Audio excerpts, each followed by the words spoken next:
ഒരാഴ്ച യാത്ര ചെയ്തെത്തി. ഒരാഴ്ചയോളം സഞ്ചരിച്ച് മദീന എന്ന് പറയുന്ന സ്ഥലത്തെത്തിയപ്പോ മൂസാ നബി അലൈഹിസ്സലാം കാണുന്ന ഒരു രംഗം, രണ്ട് പെൺകുട്ടികൾ ആടുകളുമായിട്ടൊരു ഭാഗത്ത് നിൽക്കുന്നു. ആണുങ്ങളും പെണ്ണുങ്ങളും ഒരു കിണറ്റിന്റെ ചുവട്ടിൽ വെള്ളം കോരുവാനുള്ള തിരക്ക് കൂട്ടുകയാണ്. മൂസാ നബി അലൈഹിസ്സലാം നോക്കുമ്പോ രണ്ട് പെൺകുട്ടികൾ അവരുടെ ആടുകളുമായി മാറി നിൽക്കുന്നു. മറ്റുള്ള ആണുങ്ങളും പെണ്ണുങ്ങളും കൂടെ വെള്ളം കോരുവാനുള്ള തിരക്ക് കൂട്ടുന്ന ഒരു കിണറ്റിന്റെ ചുവട്ടിൽ. മൂസാ നബി അലൈഹിസ്സലാമിന് അത്ഭുതമായി.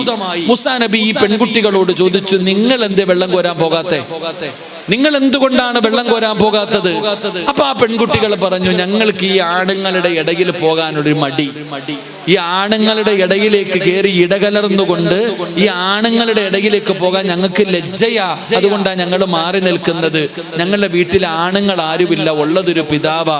ആ പിതാവ് പ്രായം ചെന്ന മനുഷ്യനാ. എന്റെ പ്രിയപ്പെട്ട സഹോദരങ്ങളെ, മൂസാ നബി അലൈഹിസ്സലാമിന് ഇത് കേട്ടപ്പോ മൂസാ നബിക്ക് പടച്ചവനെ അവിടെ നിന്ന് തോന്നി, അല്ലാഹുവേ ഇവരെ ഒന്ന് സഹായിക്കണമല്ലോ, ഈ പെൺകുട്ടികളെ ഒന്ന് സഹായിക്കണമല്ലോ. മൂസാ നബി അലൈഹിസ്സലാം അവസാനം ഈ പെൺകുട്ടികളോട് പറഞ്ഞു, ഞാൻ നിങ്ങളെ സഹായിക്കാം എന്ന് പറഞ്ഞുകൊണ്ട് മൂസാ നബി അലൈഹിസ്സലാം ഈ പെൺകുട്ടികൾക്ക് അവരുടെ മൃഗങ്ങൾക്ക് കുടിക്കുവാനുള്ള വെള്ളമെടുക്കാനുള്ള സൗകര്യം ചെയ്തു കൊടുത്തു എന്ന് അള്ളാഹുവിന്റെ വിശുദ്ധമായ ഖുർആൻ പറയുകയാണ്. എന്റെ പ്രിയപ്പെട്ട സഹോദരങ്ങളെ, അള്ളാഹുവിന്റെ വിശുദ്ധമായ ഖുർആൻ ഈ ചരിത്രം പറയുമ്പോൾ ഇതിനകത്ത് നിന്ന് നമുക്ക് പഠിക്കാൻ കിട്ടുന്ന രണ്ടാമത്തെ കാര്യം, മൂസാ നബി അലൈഹിസ്സലാം ഒരു നാട്ടിൽ നിന്നും മറ്റൊരു നാട്ടിലേക്ക് വളരെ പ്രയാസപ്പെട്ട് ആഴ്ചകളോളം യാത്ര ചെയ്ത് കഷ്ടപ്പെട്ട് ദുരിതം അനുഭവിച്ച വന്നേ. പക്ഷേ തന്റെ കണ്ണിന്റെ മുന്നിൽ രണ്ട് പെൺകുട്ടികൾ പ്രയാസപ്പെടുന്നത് കണ്ടപ്പോൾ തന്റെ പ്രയാസങ്ങൾ മുഴുവനും മറന്നിട്ട് ആ പെൺകുട്ടികളെ സഹായിക്കാൻ മഹാനായ മൂസാ നബി അലൈഹിസ്സലാം അവിടുന്ന് തയ്യാറായി. ഈ ഒരു ഗുണമാണ് എനിക്കും നിങ്ങൾക്കും വേണ്ടത്. അള്ളാഹു നമുക്ക് ഈമാൻ നൽകി അനുഗ്രഹിക്കുമാറാകട്ടെ. എന്റെ പ്രിയപ്പെട്ടവരെ, നമുക്ക് പ്രയാസമുള്ള സമയം, പൈസ ഉള്ള സമയത്ത് കൊടുക്കുന്നതിനേക്കാളും പ്രതിഫലമാ നീ പൈസയ്ക്ക് ആവശ്യമായിരിക്കുന്ന സമയത്ത് കൊടുക്കുക. ഇല്ലാത്ത സമയത്ത് ഉള്ളതിൽ പങ്കുകൊടുക്കുക. ഒരുപാടുള്ള സമയമല്ലടോ. അതുകൊണ്ടല്ലേ നബി തങ്ങൾ പറഞ്ഞത്, ഒരു കാരക്കയെ നിന്റെ കയ്യിലുള്ളൂ, ഒരു ഈത്തപ്പഴമേ നിന്റെ കയ്യിലുള്ളൂ, ആ ഈത്തപ്പഴത്തിന്റെ പകുതി നീ സദഖ കൊടുത്തിട്ട് നരകത്തിൽ നിന്ന് രക്ഷപ്പെടണേ എന്ന് നബിയുനാ റസൂലുള്ളാഹി സ്വല്ലല്ലാഹു അലൈഹി വസല്ലം. എന്റെ പ്രിയപ്പെട്ട സഹോദരങ്ങളെ, നമ്മുടെ വീടിന്റെ മുന്നിൽ എത്രയോ പാവങ്ങൾ വരുന്നു, എത്രയോ യതീമീങ്ങൾ വരുന്നു, എത്രയോ രോഗികൾ വരുന്നു, പാവപ്പെട്ടവർ വരുന്നു. നമ്മൾ തിരിഞ്ഞു നോക്കാറില്ല, നമ്മളവരെ പരിഗണിക്കാറില്ല, അവരെ നാം സഹായിക്കാറില്ല. പരിശുദ്ധമായ വലിയ പെരുന്നാൾ നമ്മളിലേക്ക് കടന്നു വരുന്നു. നമ്മുടെ കുടുംബത്തിൽ തന്നെ എത്രയോ പേര് വസ്ത്രം വാങ്ങാനില്ലാത്തവർ, ജോലിയില്ലാത്തവർ, വളരെ രോഗികളായി കിടക്കുന്നവർ. നമുക്കവരെ സഹായിക്കാനുള്ള ഒരു മനസ്സ് നമുക്കുണ്ടാകണം. അള്ളാഹു നമുക്ക് ഭാഗ്യം നൽകി അനുഗ്രഹിക്കുമാറാകട്ടെ. എന്റെ പ്രിയപ്പെട്ടവരെ, മഹാനായ നബിയുനാ റസൂലുള്ളാഹി സ്വല്ലല്ലാഹു അലൈഹി വസല്ലമ തങ്ങൾ അള്ളാഹുവിന്റെ പ്രവാചകൻ അവിടെന്ന് പറയുകയാ, ഇബ്നു ഉമർ റളിയല്ലാഹു തആല അൻഹു അന്ന റജുലൻ ജാഅ ഇലാ നബി സ്വല്ലല്ലാഹു അലൈഹി വസല്ലം ഫഖാല യാ റസൂലല്ലാഹ് അയ്യുന്നാസി അഹബ്ബു ഇലല്ലാഹ് അയ്യുൽ അഅമാലി അഹബ്ബു ഇലല്ലാഹ്. അല്ലാഹുവിന്റെ പ്രവാചകൻ സ്വല്ലല്ലാഹു അലൈഹി വസല്ലമ തങ്ങളോട് മുത്തുനബിയോട് ചോദിക്കുന്നു, നബിയേ, ജനങ്ങളിൽ അല്ലാഹുവിന് ഏറ്റവും ഇഷ്ടപ്പെട്ടത് ആരെയാണ് നബിയേ? ജനങ്ങളിൽ അല്ലാഹുവിന് ഏറ്റവും ഇഷ്ടപ്പെട്ട ആളാരാണ്? ജനങ്ങളിൽ ആരെയാണ് അല്ലാഹുവിന് ഏറ്റവും കൂടുതൽ ഇഷ്ടം എന്നിട്ട് ചോദിക്കുകയാണ്, അല്ലാഹുവിന് ഏറ്റവും ഇഷ്ടപ്പെട്ട സൽക്കർമ്മമേതാ? കേൾക്കടോ, പള്ളി കെട്ടിക്കൊടുക്കലല്ല, പള്ളി കെട്ടിക്കൊടുക്കലല്ല എന്റെ പ്രിയപ്പെട്ട മുസ്ലിമേ. അല്ലാഹുവിന്റെ പ്രവാചകൻ അവിടെന്ന് പറയുകയാണ്, അല്ലാഹുവിന് ജനങ്ങളിൽ ഏറ്റവും ഇഷ്ടപ്പെട്ട മനുഷ്യനാരെന്നറിയോ? അല്ലാഹുവിന് ഏറ്റവും ഇഷ്ടപ്പെട്ട സൽക്കർമ്മം ഏതെന്നറിയോ? വിശക്കുന്നവന് ഭക്ഷണം കൊടുക്കടോ മുസ്ലിമേ. രോഗിയായി കിടക്കുന്നവനെ സഹായിക്കണോ, മരുന്ന് വാങ്ങിക്കൊടുക്കണോ, വിവാഹപ്രായം കഴിഞ്ഞ യതീമായ പെൺമക്കള് വിവാഹ ജീവിതം സ്വപ്നം കണ്ടുകൊണ്ട് കഴിയുമ്പോ ആ പാവപ്പെട്ട പെൺകുട്ടികളുടെ വിവാഹത്തിന് വേണ്ടി നിന്നെ കൊണ്ട് ചെയ്യാൻ കഴിയുന്നത് നിനക്ക് ചെയ്യാൻ കഴിയുമോ? ലക്ഷങ്ങളുടെ കടം വന്നിട്ട് പടച്ചവനെ എന്ത് ചെയ്യണമെന്നറിയാതെ കണ്ണുനീര് കുടിക്കുന്ന പാവങ്ങളുണ്ടല്ലോ, ആ പാവപ്പെട്ടവനെ നിനക്കൊന്ന് സഹായിക്കാൻ കഴിയുമോ? ഒരു വാക്കുകൊണ്ട്, ഒരു നോട്ടം കൊണ്ട്, ഒന്ന് നടക്കല് കൊണ്ട് നിനക്ക് ഏതെങ്കിലും ഒരു മുസ്ലിമിനെ സഹായിക്കാൻ കഴിഞ്ഞാ അത് അല്ലാഹുവിന് ഏറ്റവും കൂടുതൽ ഇഷ്ടമുള്ള നന്മയാ. കാരുണ്യ പ്രവർത്തനം നടത്തുന്നത് അത് അല്ലാഹുവിന് ഏറ്റവും ഇഷ്ടപ്പെട്ട ആൾക്കാരാ. അതുകൊണ്ടാണ് അല്ലാഹുവിന്റെ പ്രവാചകൻ പറഞ്ഞത്, മദീനത്ത് പോകാൻ കൊതിക്കുന്നവരാണല്ലോ, അല്ലാഹുവിന്റെ പ്രവാചകന്റെ മസ്ജിദ് നബവി കാണാൻ കൊതിക്കുന്നവരാണല്ലോ, അവിടെയല്ലേ ദുനിയാവിലെ സ്വർഗം കിടക്കുന്നത്, അവിടെയല്ലേ ദുനിയാവിലെ സ്വർഗം കിടക്കുന്നത്. ആ മസ്ജിദ് നബവിയിലല്ലേ അല്ലാഹുവിന്റെ പ്രവാചകന്റെ റൗള കിടക്കുന്നത്. ആ മദീനത്തെ പള്ളിയിൽ പോകാൻ കൊതിക്കുന്ന മുസ്ലിമേ, അല്ലാഹുവിന്റെ പ്രവാചകൻ പറയുകയാണ്, ഒരു മുസ്ലിമായ മനുഷ്യനെ സഹായിക്കാൻ പൈസ കൊടുക്കുന്നതിന്റെ പ്രതിഫലമല്ല, എടോ ഒരു മുസ്ലിമായ മനുഷ്യനെ സഹായിക്കാൻ അവന്റെ കൂടെയൊന്ന് നടക്കലോ, അവന്റെ കൂടെ ഒരു നിമിഷം ചെലവഴിക്കലോ എന്റെ മസ്ജിദ് നബവിയില് ഒരു മാസക്കാലം ഇഅ്തികാഫിരിക്കുന്നതിനേക്കാൾ ശ്രേഷ്ഠതയുണ്ടെന്ന് നബി മുഹമ്മദ് മുസ്തഫ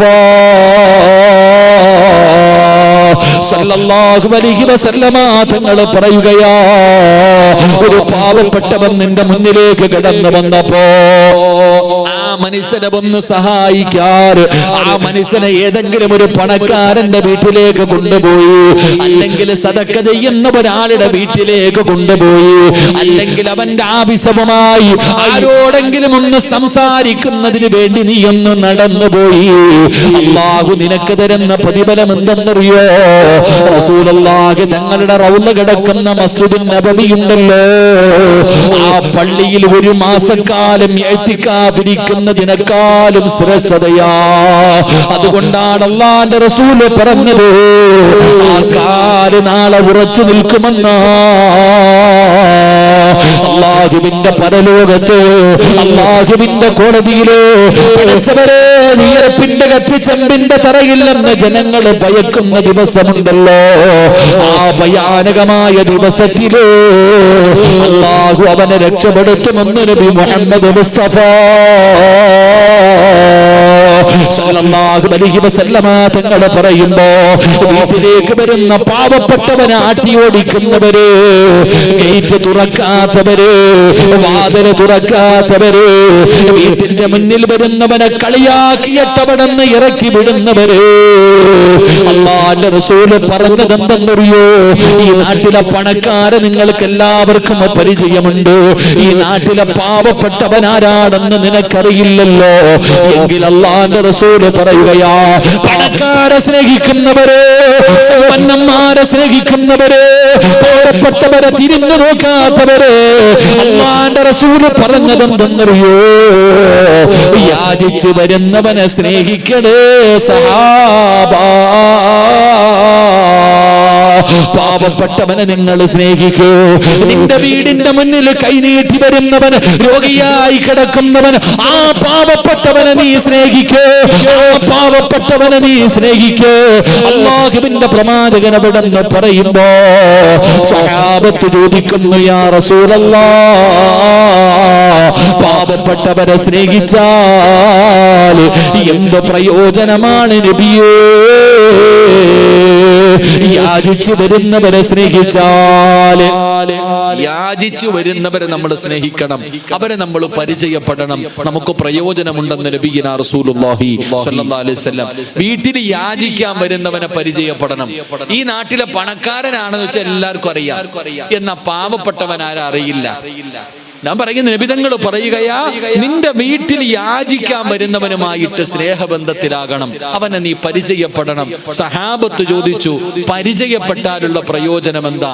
നിനക്ക് പ്രയോജനമുണ്ടെന്ന് നബിയിനാ റസൂലുള്ളാഹി ഉറക്കെ നബിയിനാ റസൂലുള്ളാഹി നബിയിനാ റസൂലുള്ളാഹി. നിർത്തറായോ? 10:40 ഇൻഷാ അല്ലാഹ്. അൽഹംദുലില്ലാഹ്. ഒരു 20 മിനിറ്റ് കൂടെ ഉണ്ട്. അല്ലാഹു ഈമാൻ നൽകുമാറാകട്ടെ. പാവപ്പെട്ടവന് യാചിക്കാൻ വരുമല്ലോ, ഗേറ്റ് തുറക്കൂല, ബെല്ലടിച്ചാ വാതിൽ തുറക്കൂല. ഒന്നുമില്ല, ആട്ടി ഓടിക്ക, ഇറക്കി വിട, ഒന്നുമില്ല. എങ്കിലും നബിതങ്ങൾ പറഞ്ഞു, നീ അവനെ പരിചയപ്പെട്ടാൽ നിനക്ക് പ്രയോജനമുണ്ട്. എന്താ പ്രയോജനം? ഈ യാചിക്കാൻ വരുന്നവൻ ഗതികേട് കൊണ്ടല്ലേ വരുന്നത്, ഇല്ലാത്തത് കൊണ്ടല്ലേ, വേറെ ഒരു ഗതിയില്ലാത്തത് കൊണ്ടല്ലേ. എടാ, നിന്നെ പോലെ ആ മനുഷ്യനും ഭാര്യയുണ്ട്, മക്കളുണ്ട്, അഭിമാനമുണ്ട്, എല്ലാം ഉണ്ട്. എന്നിട്ടും അവൻ ഗതികേട് കൊണ്ടാ വരുന്നത്.